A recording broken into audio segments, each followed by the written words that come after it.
It was on its way back from Caldwell, New Jersey to their naval base, their Navy Air Station as it's called, Quonset Point, Rhode Island. Unfortunately, they didn't make it over Mount Beacon because of the fog and the rain.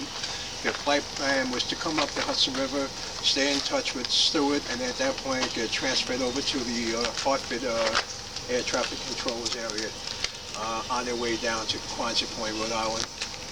6 people on board.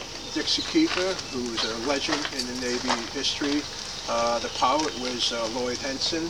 His co-pilot was Hans Kohler. Then you had Dr.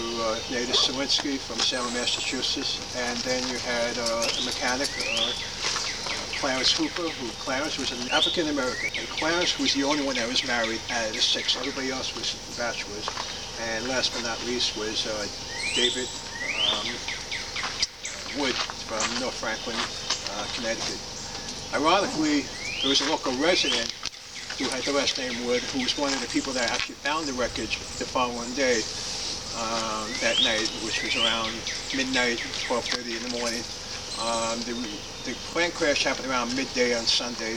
The recovery workers could not find the plane crash because obviously the rain and the fog. So when these guys who were working at the former Texaco plant heard that they still didn't find the plane crash, they decided to go up themselves. And I guess between 12:30 and 2:30, they found the wreckage, sent one of the people back down to the authorities, and they bring back up. At that point, they sent out the call to Stewart and Quonset Point base for this Navy, the sailors, and the Marines. They came down, and probably between 200 and 300 people, they bushwhacked the trail from the base over there up to the crash site, which we're going to walk on today. It's an unmarked trail, but it's well defined as, we walk on it. I only found out about this myself last November because I was involved in the Mount Beacon Fire Tower project. And in the course of one of the messages on our Facebook page, somebody made a comment about the plane crash. So I dug into it, and I found out information about they had a ceremony 5 years ago. And one of the gentlemen that was part of that ceremony was Dr. Bill Stokey from the Downstate Correctional Facility. He had a friend that was in the facility that also was part of it, that who could make the hike. So Bill led the hike up there. They put up a flag. Boy Scouts from Pennsylvania, Hudson Valley, and from Rhode Island took part in the ceremony where they put up an American flag, a plaque of the New York Times article from Monday, November 12th, 1945, and then the plaque of the names of the other 5. So our goal was basically, Dixie Keeper had a reputation well established. He was a legend, as I said. Our goal was to bring attention to the other 5 people.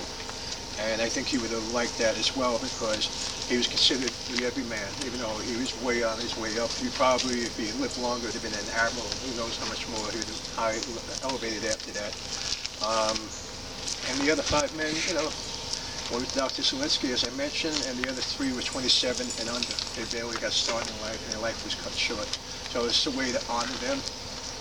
Also bring attention to the town of Fishkill has this magnificent memorial park that very few people know about. It's on Route 52, and the incredible thing is it's on the west side of Route 52, and if you look across the east side of 52 up on the mountain range, you'll see where the plane crashed, the location. We're going to try and install some sort of beacon light on top of one of the trees, solar powered. So when you're down at 52 at the Memorial Plaza, you can look up and see exactly where it was. And I think it should be a great spot to put a plaque, or 6 plaques, in honor of 6 individuals that died on November 11th. So this way, we're trying to make this place more respectful and honored, because as far as we're concerned, it's hallowed ground. 6 Americans were killed on this area, and it should be protected and preserved.